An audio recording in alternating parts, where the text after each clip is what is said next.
Welcome to another Tudor Cameo episode. These very short episodes will be slotted in between the normal ones and will cover characters who made a fleeting yet tantalizing appearance in other episodes. We don't always have a lot of information about them, so they can't have a full episode on their own, but they are way too interesting to abandon completely. And they help fill in the gaps and enable us to create as full a picture of the era as we can. And today... Donna, Elvira, Manuel. Manuel. We ought to have the little castanet sound from the Spanish as well. Yes. And we've come across her in a few episodes now. She was in the... In Phillips, definitely. Phillips, yes. And... Isabella's? Oh my goodness. She was in Isabella's, but also... Why can I not think of his name? The ambassador. Oh, Ayala. I researched him for weeks and I forgot his name. How sad is that? Even talking about Maximilian, I got his name wrong. So. Yes, so she is the duenna, or how do you pronounce that? I don't know. I went for duenna. Duenna. Yeah, I don't know. Catherine of Aragon.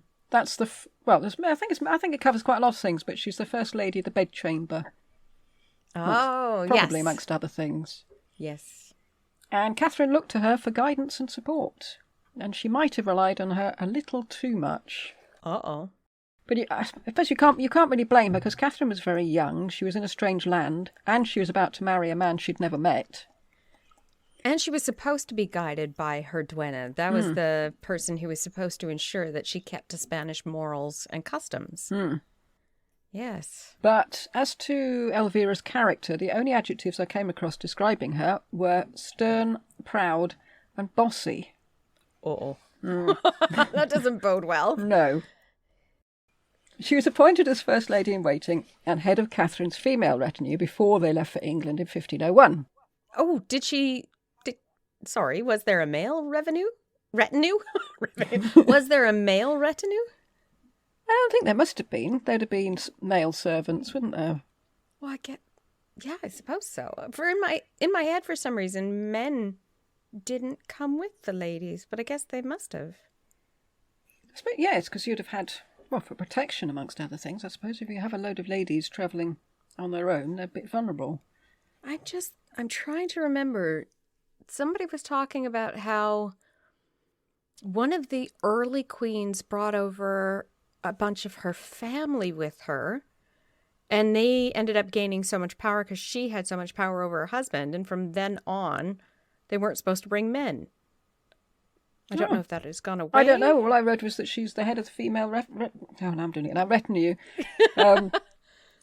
So I assume there'd be a male one, but okay. I don't know. We'll look into that. But yeah, the Count and Countess of de Cabra were to act as the head of Catherine's household. But Elvira Manuel became governess, chaperone, and effectively a mother substitute. And Isabella of Castile trusted Elvira completely. She and Ferdinand ordered that Elvira would run Catherine's household according to her discretion and their orders, and Catherine should do as Elvira advised. Which I think suited Elvira, and I think also suited Catherine, at that point at least. She's probably quite pleased to have someone... Tell her what to do. Yes, because she's probably floundering quite a lot. And I imagine she's been told this is what to expect, but it's still a shock, isn't it? Yes, and at least you have someone who understands where you're coming from when you come to England, because she didn't speak English. No. Which is a surprise. I still think that's a surprise. You'd think since that marriage negotiation had been going on for so long that she would have at least gotten some hello, Your Majesty, yes. The basics. Can you show me the way to the bus station? Anything like that, yes. She's had enough time. Where is the toilet? Donna Elvira accompanied Catherine to the port at La Coruña to get the boat to England, and with them was Donna Elvira's husband, Pedro Manrique, who was a, quote, overbearing, proud lord. So they sound like a lovely couple, don't they? No kidding. She's bossy and he's overbearing. Fantastic. It's thought that it was Donna Elvira who decided what Catherine should wear as she processed into London that first time. You'd have thought... Wow, she didn't even get to choose her own clothes? No, I'm quite surprised that it wasn't decided in advance by Isabella, or maybe... Yes. Well, she rode behind Catherine, and she wore a black mantilla, which was apparently made her look like a nun. And that's the how to describe them, the sort of... They're made of plastic now, I think, but they sit on the top of the head at the front, and then a sort of veil thing goes over the top. Like that gabled hood kind of thing? I expect that's what... How do you spell it? Mantilla. Let's take a look. Oh, okay. So it's basically a veil on top of a little hat. Well, now if you see Spanish dancers, they have a sort of yes. frame thing at the front that... Yes. Yeah, it's quite tall and wide. I think, honestly, I like the look. It's really pretty on this woman. Huh. It is quite pretty. Although it might just be that, and this, I do know that they were into black lace and black embroidery at the time of Catherine, but that lace is beautiful framing the faces. Oh, you had to put that picture on the website. Following the ceremony and the wedding feast, it was up to Donna Elvira and a select group of ladies to prepare the marriage bed, which took 2 hours. You think, what are they doing to this thing? Do you know anything about the preparation of a marriage bed that they... I do know how the beds were supposed to be put together. So perhaps they were reorganizing the bed. Tudor beds had multiple mattresses. So what we think of a mattress now was what they called a bed then. And there were various layers. The bottom layer was quite often straw because it could hold up to the rubbing of the ropes. On top of that was another mattress. So it was just stuffed sacks, really. The next one was a mattress of a different material, sometimes wool, for the warmth. And the very top mattress was down feathers. And you can imagine how expensive those would have been. But they were the softest feathers. And they were in a mattress of ticking, which is a really tight woven fabric so that the points of the feathers don't come through it. But to make sure that it was smooth took a long time. You'd spend time beating the mattresses and fluffing them to ensure you didn't have lumps. So 2 hours, I could imagine, if they were making the bed from scratch. Which they might be for a marriage bed, mightn't they? Because nobody would have slept in it before. Yeah, because they would also gather smell over time. Yes. So we don't know whether we're born with our mattresses and our duvets, do we? Yes. I mean, if you think about it, she wouldn't have the smoke smell, but there weren't chimneys in most houses yet. So if you were lower down in scale, it would smell like smoke. It would absorb your sweat. It would absorb moisture throughout the air. And you'd end up with mold in a lot of them. And I should imagine little creatures move in as well. Oh, yes. So you might want to start with brand new with no little creatures in it and no weird scents. So yeah, maybe they were just building it up from the beginning. Well, 2 hours doesn't seem long enough now, does it? And then that's where the tradition of sleep tight comes in. And don't let the bed bugs bite. They'd have to tighten the ropes. They didn't have slats on the bottom of the beds or any sort of box spring is what we call them here in North America. It was a series of ropes that were knotted once they were a certain tightness. And over time, as you were laying in them, they would loosen. That's why you get a lot of those manuscripts where it looks like people are sleeping like a banana. It's because the ropes have loosened and you've dropped down in the middle. So every night you were supposed to tighten those ropes. So sleep tight. And the don't let the bed bugs bite was usually herbs that they'd throw in with the bedding to try to prevent bugs from getting in there. It rather is neat. At least I thought it was a neat thing to figure out. I wonder how comfortable they were. Very. I've seen a few people sleep in them. Lucy Worsley did in one of her episodes, and she said it was very comfy at the beginning, but then as the rope sagged, she said I ended up sleeping almost sitting up. But yeah, if you get the feather-topped bed, that's an incredibly soft mattress. It's like sleeping on a cloud, apparently. Like a waterbed. Yes, without the waves. Yes. Elvira accompanied Catherine to Ludlow, and then 5 months later she accompanied her back again after Arthur's death. Oh. And she enforced all the rules of formal mourning, Spanish style. And Yes. Spanish style mourning was very formal indeed. Yes. She was probably the only person who knew what actually happened in that marriage bed. And she wrote to Isabella saying that Catherine was definitely still a virgin.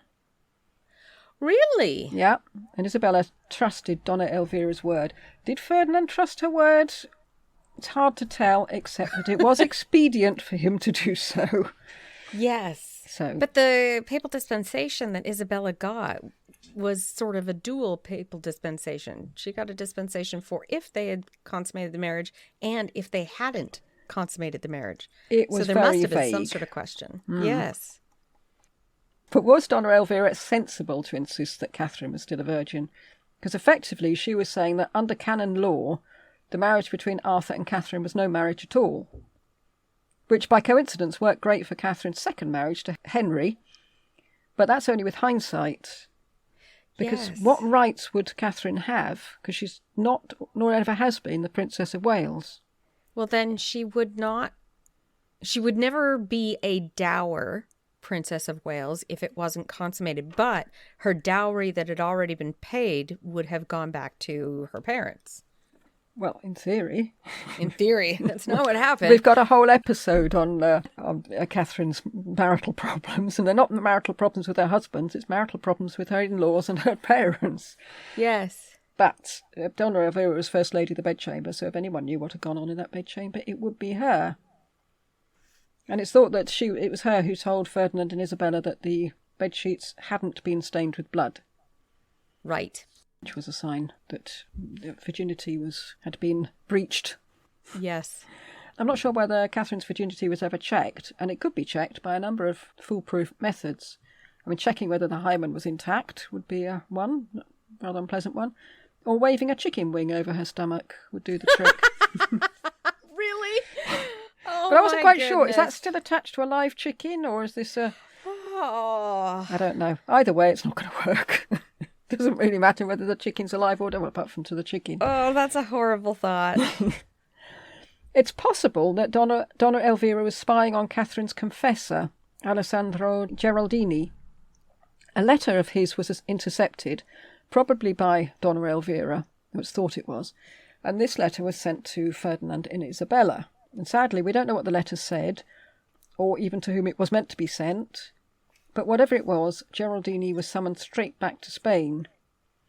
And it's been speculated that what he may have been saying was that Catherine wasn't a virgin.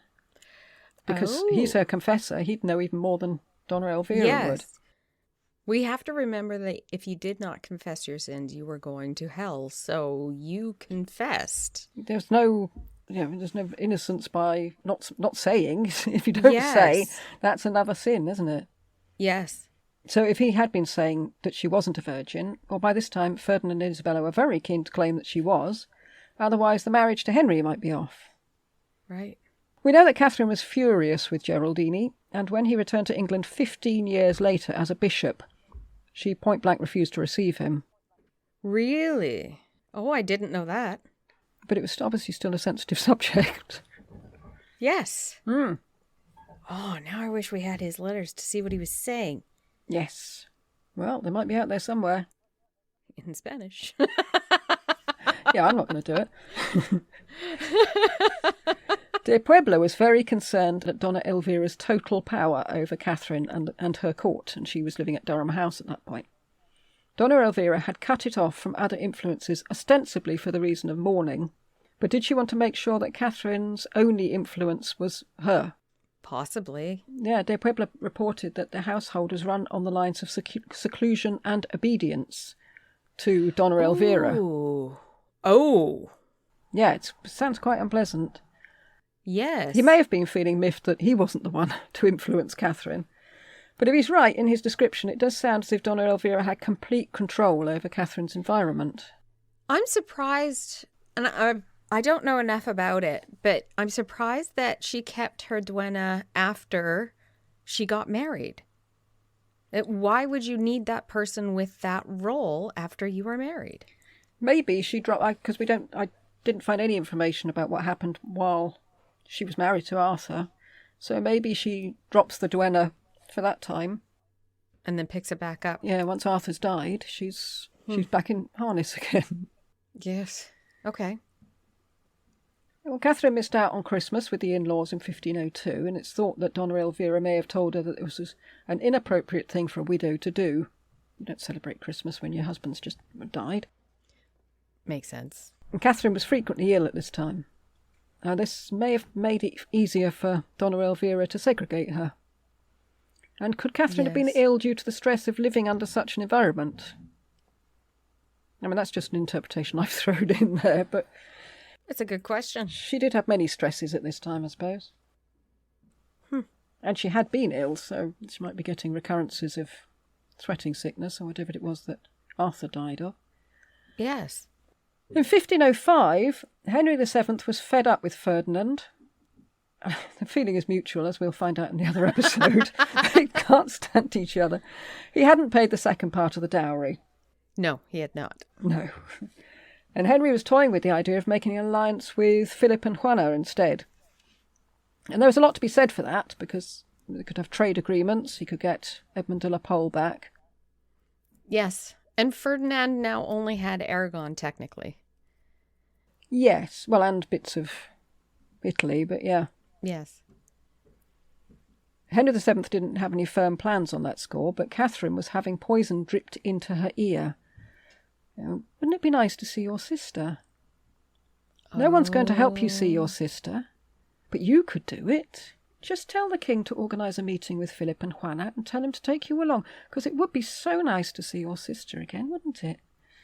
That sort of thing. Oh. And why is she doing that? Do we know for sure? Pretty much. Okay. Which we'll come to. Catherine was the innocent poison drippee, but the poison drippers were Donna Elvira and her brother, Don Juan Manuel. And Juan Manuel was the Spanish ambassador to the Burgundian court. Ah. He had been Isabella's man. Not Isabella and Ferdinand, just Isabella.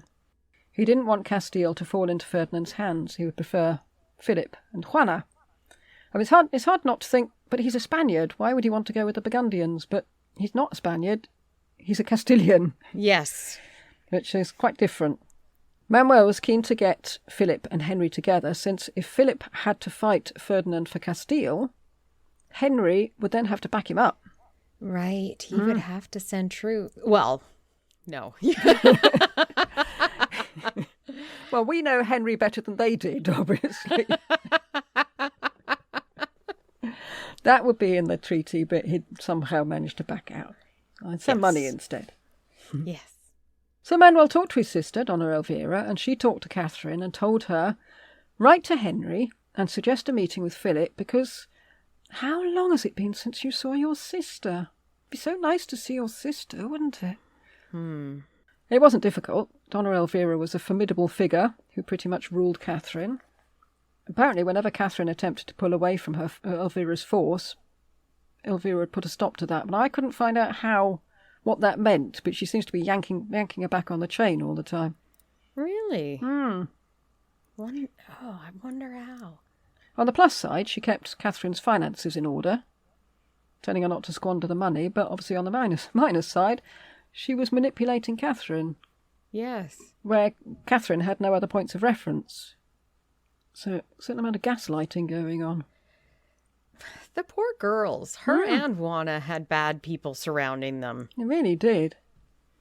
Donna Elvira had the support of Ferdinand and Isabella, and although De Puebla couldn't stand her, he could also see the benefit of having her there to keep a tight rein on Catherine's spending, because she tended to go a bit berserk if she hadn't got someone keeping an eye on it. Not in a sort of spendthrift way, but she liked to give money to people, and she liked to do things for people, don't pay for their dowry and that sort of thing.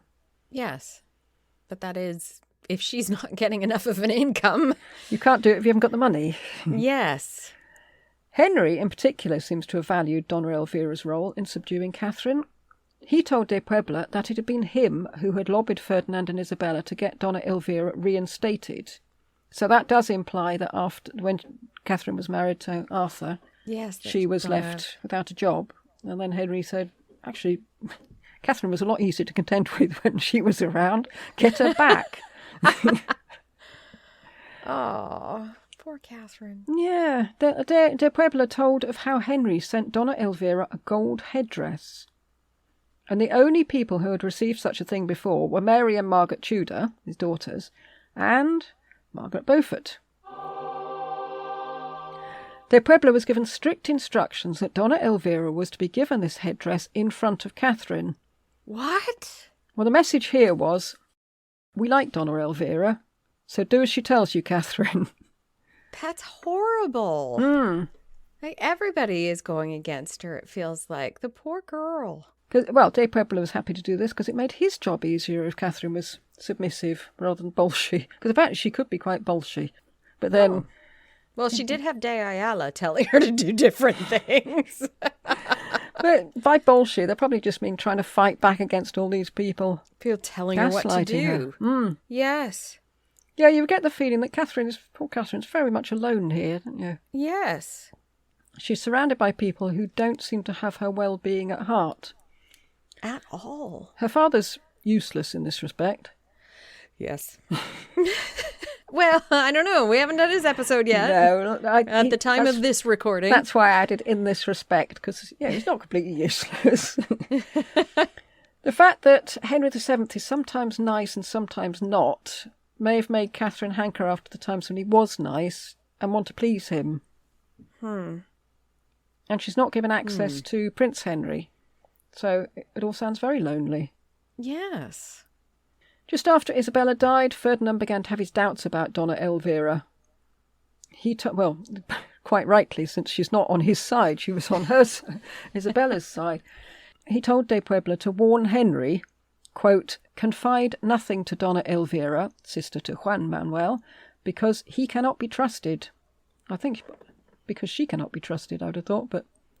or maybe don't say it to Donna Elvira because she will tell her brother and he cannot be trusted. Yes, well, neither of them can. And Ferdinand was right not to trust Donna Elvira because she and her brother were plotting against him. And Katherine was the unsuspecting means for them to do that. So she's plotting against her own dad. Oh. But she doesn't know it. Whoops. Yeah.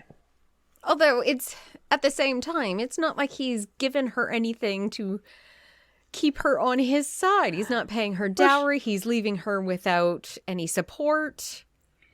She writes him a lot of letters saying, I haven't got any money, please send me money. But you don't get the feeling that she's not on his side. She's still the dutiful daughter. I mean, she still seems to be fond of him. Well, I think Ferdinand keeps saying, well, it's not up to me. You're in Henry's court now. And Henry's saying, well, it's not up to me. You're Ferdinand's daughter. Yes. And we've got a whole episode on that, so we'll come back to that. It goes on and on and on. Not in a boring way, I hasten to. I suddenly thought that sounded awful. The episode just goes on and on.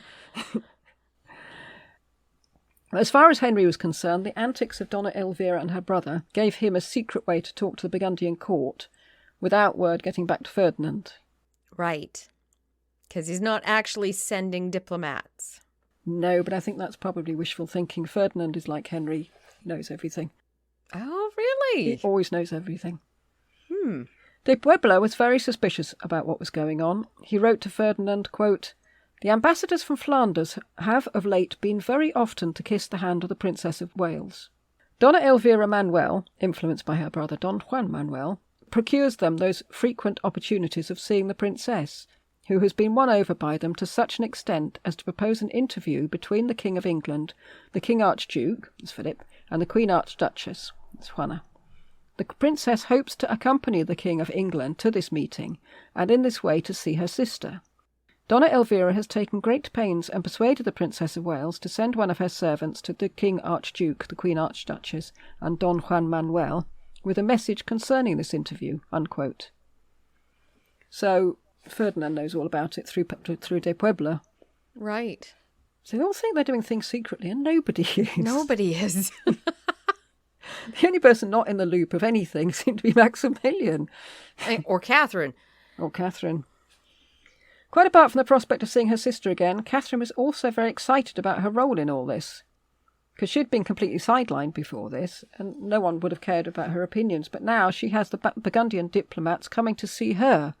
Yes. and her alone. I'm important. Yes, this is all suddenly quite, it's going to her head a bit. Yes. I could see that. She is still, 16 now? Yeah, she's a little girl, really. Yes. I remember thinking I was an adult when I was 16, and now I look back, I was not an adult. Not even close. No. Philip agreed to meet Henry near Calais at Saint-Omer. Katherine was so thrilled with her skills at diplomacy that she sent for de Puebla to tell him all about it. Oh, no. Look what I've done. Oh, no. And she said she was going to write to Henry and tell him the good news. And de Puebla was horrified. I can imagine. And he offered to take the letter for her. Ah, it's going to disappear. Yeah, I assume that he'd planned to show it to Ferdinand, but I think he'd probably more likely he would have destroyed it. Because yes, I don't think he probably would want to see Katherine brought down in that way. No. It wouldn't do the Spanish standing in the English court much good. No, not at all. And I had heard that Katherine couldn't stand de Puebla, but I wonder now whether it was the constant pressure of Donna Elvira telling her not to trust him. Well, it started with when she first arrived, de Ayala was against de Puebla. So her first interaction on England would have been, don't trust this guy, he's Jewish. Yes. Yeah, and with Donna Elvira, presumably being an immensely religious lady, would have felt the she'd same. have kept going, yeah. Yeah, so she wouldn't have had any... I can't imagine she would have been around anybody that would have told her that de Puebla was a good man. And actually seems to be doing stuff on her side quite a lot of the time. Yes. I mean, not always, but quite a lot of the time. Well, we'll find out. He's got an episode at some point. Anyway, de Puebla then told Donna Elvira that he knew what she was up to, and it could be damaging to Spain's interest, and Donna Elvira promised to prevent Katherine from sending the letter to Henry. Liar. I don't believe it. No. I think she's a schemer. Oh, no, it's all's well. De Puebla went back home for supper, at his own house for once. And barely was the food approaching his lips when one of his servants barged in and told him that Donna Elvira had tricked him. She had no intention of preventing Katherine from sending the letter, and in fact the letter was winging its way to Henry as they spoke. Oh, no. So are we now looking at a race between the letter and de Puebla? I don't think Puebla would have won. He had terrible gouty legs. Oh, yes. Oh, no. Everybody had gout. He rushed back to Katherine, and he told Katherine a few home truths about Donna Elvira and her brother, with tears pouring down his face. Well, I don't know whether he felt it was better for him not to tell Katherine, but to be able to keep the channels open so that he could find out and let Ferdinand know. But now it was getting to the point where he was going to have to tell Katherine. Yeah, it's a diplomatic disaster. He also made Katherine swear not to pass on anything that he said to Donna Elvira. And he told her, quote, the interview was the work of Don Juan Manuel and Donna Elvira, who intended to do injury to her royal father and to the Queen her sister by it, unquote. Oh, jeez. And luckily for de Puebla, Katherine suddenly realised what had been going on and agreed to send a second letter to Henry, telling him to ignore the first, and she now realised that her father, quote, would be very sorry if such an interview were really to take place, unquote. So it's very much a send... Oh, God, no, don't send, don't send. Recall that message. Well, she must have felt such a fool as much as anything, and also she must have felt that everything she believed had been a sham, because she trusted Elvira. Yes. Oh, Henry claimed to be astonished, as if he hadn't known all about it.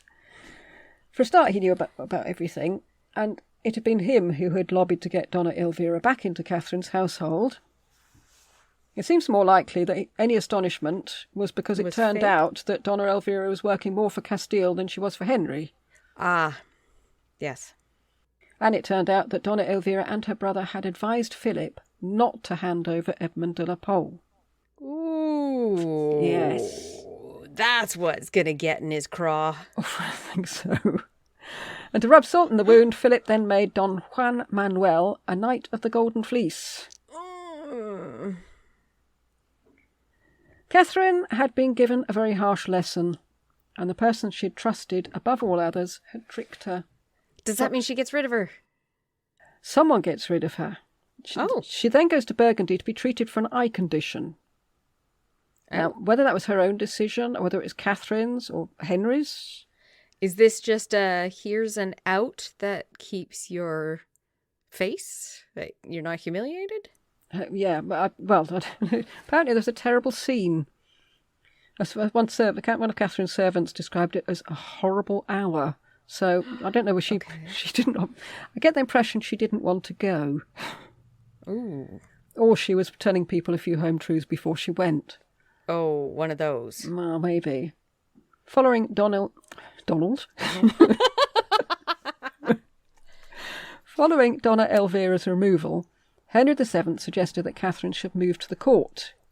To be under Elizabeth's guidance, then? Well, certainly Henry could keep an eye on her, I suppose. Mm-hmm. The intrigue with the Burgundian court didn't stop, though.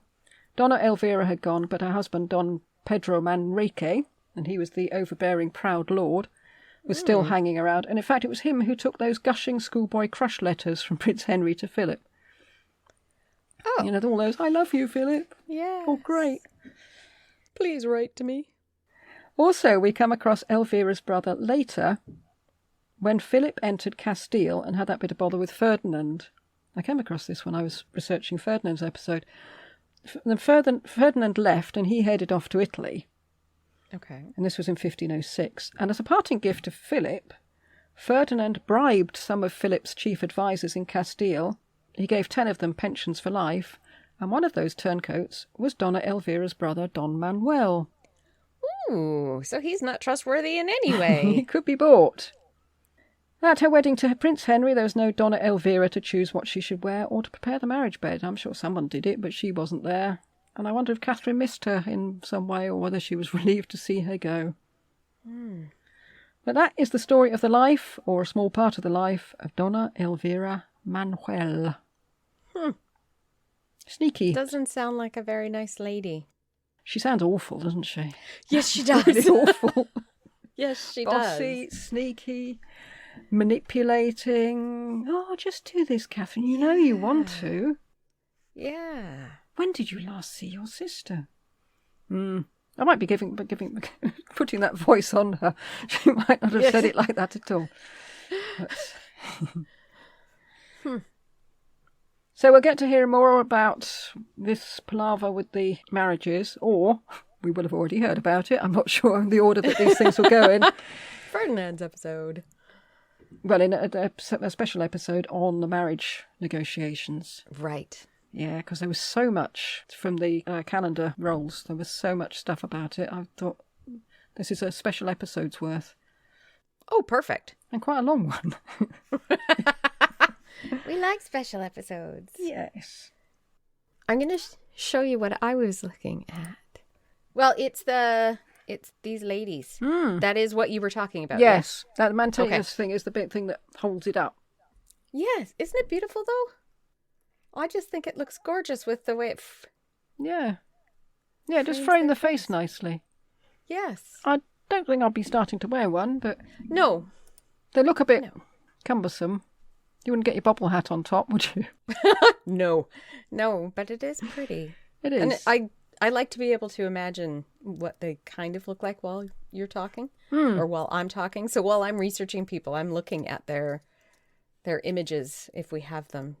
I can't say that they look like nuns because they're all rather beautiful young ladies, and I imagine that Donna Elvira had a rather sort of pinchy, vinegary face. Yes, and stern and not happy. Mm-hmm. Don't smile. This is a wedding. No, mustn't smile. Oh my goodness. But that is the story of Donna Elvira Manuel. I said it right, I think.